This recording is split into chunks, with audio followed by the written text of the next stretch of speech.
Hey everyone, thanks for joining us. Welcome back to the Vinyl Brotherhood.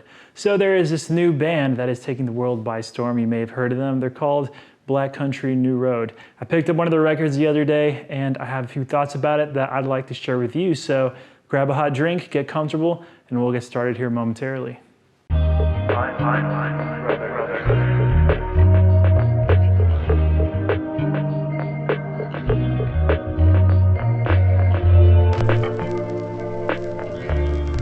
Today, we will be taking a look at the 2021 debut record for the first time from Black Country New Road, a little band from Cambridge with a big sound. I say little, but they had a whopping 7 members at the time of this album's recording, I believe. There has been some significant buzz surrounding this band over the last few years, and yes, I realize I'm late to the party, but I've finally gotten around to listening to this, their first of 2 albums, and I'll tell you right off the bat, it's a pretty interesting record, and I'm not surprised that Black Country New Road has captured the music world's attention. I have a few thoughts myself, and I'd love to maybe run them by you, so first things first, let's take this LP over to the record player, and I guess we'll go from there.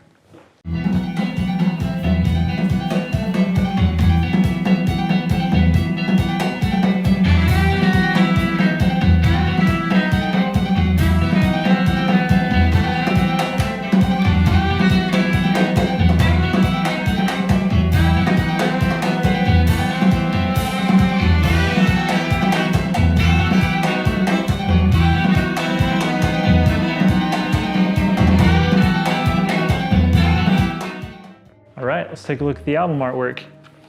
Got a nice photo, great use of Helvetica, and that guy is wearing a Coldplay shirt, but these are not the members of the band.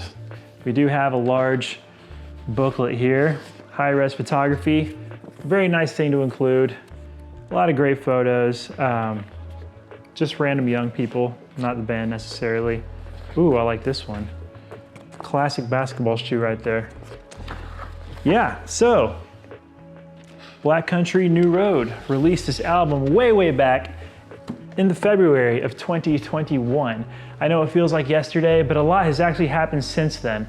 A couple years ago, they released a follow-up to critical acclaim, and their lead vocalist, Isaac Wood, announced that he was leaving the group. So here we are, checking out the first album, getting attached to his voice and performance, only to find out he's not sticking around. But in all seriousness, this iteration of the band does a bang-up job on For the First Time, with 40 minutes worth of strong contributions across the board. While this is a full-length project, it is comprised of only 6 tracks. However, most of these songs don't have the typical pop music, a Babcab song structure, so you'll notice that the compositions are diverse and adventurous, and it's a really exciting thing. It's not the most difficult listen out there. There is an air of comfortable familiarity at times, but I can't say it's predictable either. And you'll see what I mean here in a second. For the First Time opens with an old world organ sound and some restless drum rolls. And before I knew it, my ears found themselves smack dab in the middle of an Eastern European Jewish wedding, except the music was being performed by a post-punk band in a way that sounds surprisingly natural, like it was meant to be.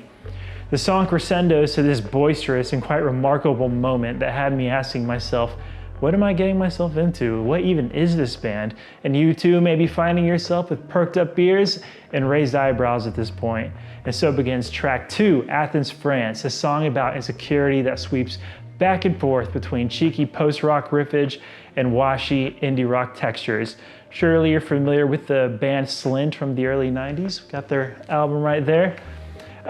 This song kind of reminded me of Spiderland in a good way. However, there are elements throughout that I wouldn't have expected, such as the saxophones and violins, not necessarily following a specific melody, but providing delicate flourishes to establish a mood and punctuate whatever it is that's being conveyed through the lyrics. Ah yes, the lyrics. Recited with fervor by Isaac Wood in a strong voice that hits a middle ground between singing and spoken word. He does a commendable job of composing an image in your head, as we see on Science Fair. The percussion effortlessly captures the nervous energy of the song's narrator, a man enraptured by a woman performing at the Cirque du Soleil. On paper, it reads somewhat humorous, but the urgency of the instrumental and the jarring, improvised experimentation with noise halfway through the song, we get an image closer to the messy, chaotic, and pathetic reality of the situation. At the halfway mark of the album, we arrive at Sunglasses, what I would call the glorious centerpiece of For the First Time. It transitions from movement to movement, from vantage point to vantage point. As interesting as the textured guitar work is in the first half, it's the second half where things really get going. Building on a straightforward yet biting riff, Sunglasses eventually arrives at a pretty remarkable climax. Arguably my favorite part of the record. It packs a colossal punch, and once it's over, it took everything in me not to restart the track rather than continue on to the next song. Lyrically, it's an interesting analysis on the generation gap and a critique of middle-class life. It's a typically Gen Z or historically a young person perspective on display, but I can't say it isn't artful or well communicated. Of course, I could be missing something here as well, but even that is a testament to how abundant and meaty the lyrics often are on the record. Both Kanye and Scott Walker get name dropped on this track, which I wasn't expecting, but I did find delightful. Following Sunglasses, we got track X, which opens up a beautiful interaction between a picked electric guitar and the brass and strings. The vocal delivery is a little more dark and intimate, kind of reminding me of The National. Being a softer song and perhaps a more intentionally graceful arrangement, I think it plays a crucial role on the record, adding something that For the First Time may have been lacking up to this point. And the final track, Opus, sees the return of the traditional Jewish dancing music. At its climax, we find ourselves in fast-paced, swirling fever dream of sorts as the composition works towards a larger-than-life, anxiety-inducing finale with Isaac vocalizes his guts out, making sure the album closes out with a big exclamation point. And that's the album. I wouldn't have been offended if they threw in maybe one or two more tracks. The experience was satisfying enough, but I came away wanting some dessert with the meal, you know. Better to leave me wanting more, I suppose. From a production standpoint, I have no complaints whatsoever. Each and every element is well placed in the mix and left without much enhancement.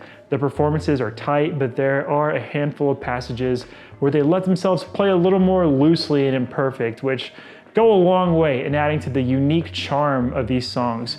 And speaking of charm, these tracks are so strong in concept, both lyrically and musically, and are easy enough to relate to, even through the out-of-the-box lens of our narrator. So I applaud Black Country New Road for finding an impressive balance between intentionality, between thoughtfulness and freedom and expressiveness. This is what art is all about here, communicating bold ideas in a way that is unique and sometimes strange, and yet it still resonates with you. You still get a sense of human connection. So bravo, Black Country New Road. I imagine I'll be keeping this album close for a while, but for now, that's about all I have to say on the matter. So let's head on back and I'll close this out.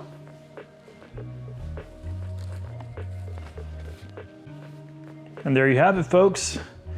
I suppose I'm on the bandwagon now, and you better believe I'll be listening to their second album sooner rather than later. I hear it's a good one. As for the first time, I think it's just fantastic. As I said before, at 6 tracks, it feels a tad short on ideas, and I think there's clear room for growth, but maybe that's the best thing for them. Better to have potential to live up to in the future than to have a front-loaded catalog and nowhere to go. It happens. But thankfully, what we do get is plenty enthralling as is. Diverse textures and earnest performances are in abundance, and frankly, I came away from this record lamenting that 95% of albums don't exude the passion and freedom that this one does. I'm gonna have to give it a hard recommendation today. As for the official Vinyl Brotherhood score, I say we go with an 8.5 out of 10 for Black Country New Roads For the First Time. How does that sound? Anyway, those are my thoughts on the album. I'd love to hear yours, so go ahead and hit up that comment section down below and let me know what you think of For the First Time or the band themselves. I'm looking forward to reading all that you have to say on the matter. So, and of course, go and like the video if you enjoyed your time with us, and maybe even subscribe to the channel. Every discerning music lover does, after all. Thanks in advance, and I guess that's all I've got for today. So do me a favor and have an excellent day, and be sure to stay tuned because we've got more coming very, very soon right here at the Vinyl Brotherhood. Have a good one, folks.